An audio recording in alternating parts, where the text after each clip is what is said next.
Nahuli sa magkahiwalay na operasyon ang 6 na opisyal ng One Lightning Corporation, isang networking company. Ito ay matapos silang kasuhan ng syndicated estafa ng mga biktima ng umano'y natangayan ng halos 70 milyong piso. Teka.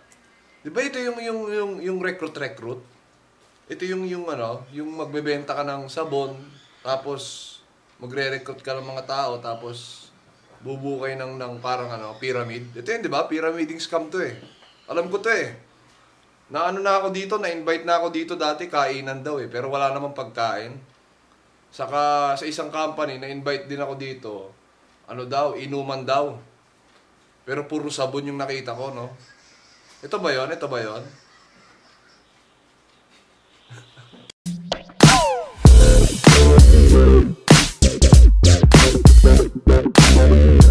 So yun po, pag-uusapan natin mga kaibigan sa araw na to, ay ang very infamous for having, bad reputation. Redundant na tayo, infamous na, bad reputation pa, no? Walang iba mga kaibigan, kundi ang multi-level marketing o mas kilala sa tawag na networking, no? Boy, naalala mo, networking days? Power! Power. At ang una natin pag-uusapan mga kaibigan, kung paano mo malalaman, no? Na ang tropa mo, ang best friend mo, ang pinakamatalik mong kaibigan, ang long lost friend mo, ang kapamilya mo, ay membro na ng isang networking company. Power!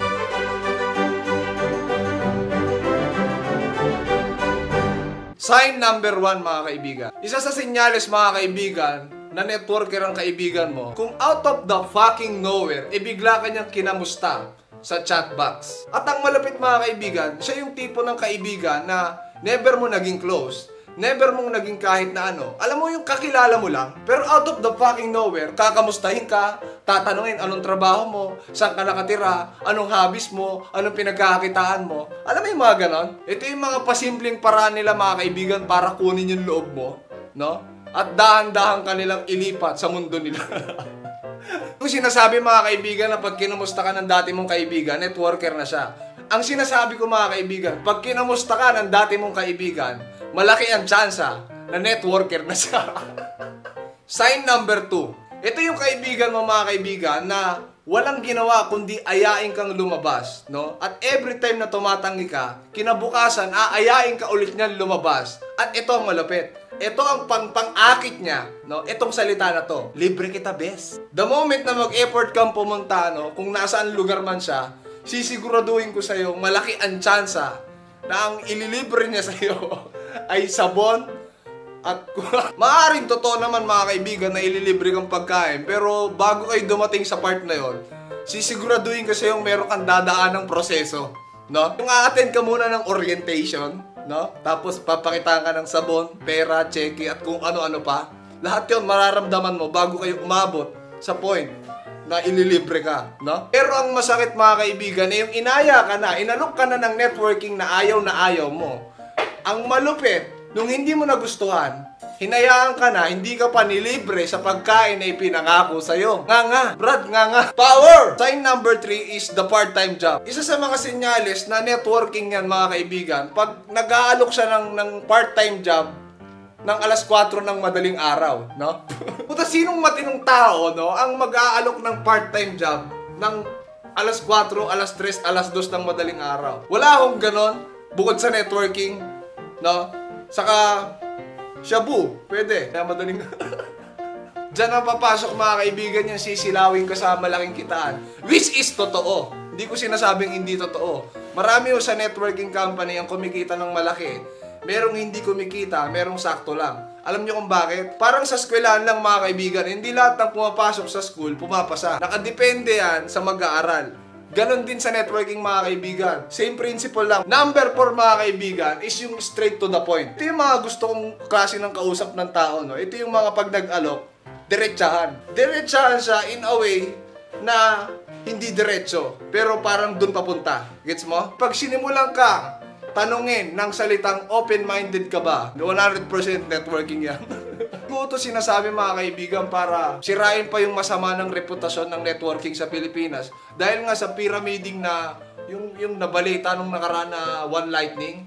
Pangalan pa lang, parang bibilis talaga magtakbo ng pera naman kayo, no? One Lightning Corporation. Nasabi ko lang to mga kaibigan, para just in case na meron kang senyales na ang kaibigan mo, niyaya ka sa ganito, diretsuin mo na. No? Wala lang paligoy-ligoy para hindi sumama yung loob mo na mamaya nag-expect ka palang pagkain. Puta, pagdating mo doon, puro sabon. Power! No? Power! At ang sign number 5 mga kaibigan, no? Walang iba. Ito, mapapansin nyo to, 100% sure. No? Ito mga kaibigan yung Facebook friends mo na all of a sudden, puro motivational quotes ang sinishare. Puro sports karang ina-upload at puro pera ang nakikita mo, no? Na pinopost nilang hawak nila. Chances are mga kaibigan na networker na sila. Sa mga nagtatanong kung totoong mayaman sa networking, meron no. Totoo yun. Marami akong kilala, no? Pwede ako magbanggit ng pangalan dito kaso baka ayaw nila. At yun nga mga kaibigan, sa totoo lang, naging part ako ng networking company, no? For 2 years. Ayoko na sana iabang tunis eh. Sabihin ko pa ba? Ha? Nag-networking din ako mga kaibigan, pero tumigil ako at some point dahil na-burnout ako. Pero nagkaroon din ako ng 4 wheels dito, no? Totoo lang, baaring hindi nyo ako nakikitang ginagamit ko dahil hindi ko na ako kasi pinapakita talaga dahil ayaw na ayaw ko yung nagyayabang lalo sa internet, no? Kaya hindi ko ginagawa yun. Pero total, napag-uusapan na rin lang naman natin, no? Eh bakit hindi pa natin ituloy-tuloy? Oy! Upline! Ganda ng kotse mo ah! Ito ba yun? Ganda! Hindi yan. Saan ba? Ito. Itong motor? Hindi yan. Saan? Ito.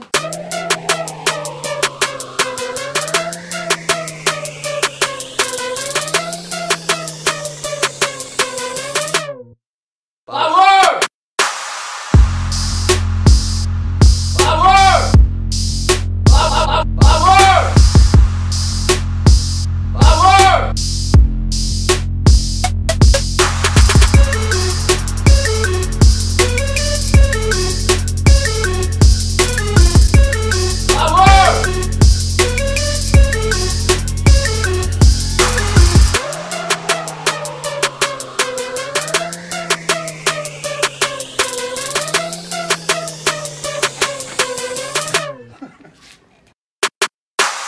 So yun po, no, pumasok tayo sa loob para ipakita sa inyo ang iba-ibang parte nitong Little Bat, yo! Huh! Little Bat! Little Bat in the house, yo! This is my custom built 4-wheel drive, guys. This is the fucking future! Look at them wheels, bro! Look at them wheels! Kung nakikita nyo rin, mga kaibigan, gulong natin, pang off-road. So, meaning to say, mga kaibigan, pwedeng pang cross-country. Meron din siyang helmet blazer, kung saan nilalagay yung helmet para safe tayo habang nagdadrive tayo. Check out these wheels, man! Custom paint yan, mga kaibigan. Zoom in mo, pakita mo.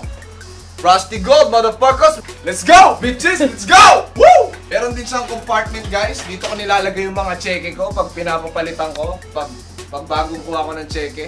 85K per week, man! 85K! Let's go! Pag gusto ko rin yan kasi mga babae ko. Safe na safe, mga kaibigan. Matibay na matibay! Let's go! Oh, kahit alugin mo. Stability-wise, mga kaibigan. Hindi maaalog to. Oh, kahit the fuck's wrong with you, man? Check out the brake, guys. Ha! Specially made, galing pa ng Czechoslovakia. At higit sa lahat, custom made sticker by Little Bat Company. Here we go! Little Bat, yo! Little Bat! Power! Payaman, payaman! 85K per week!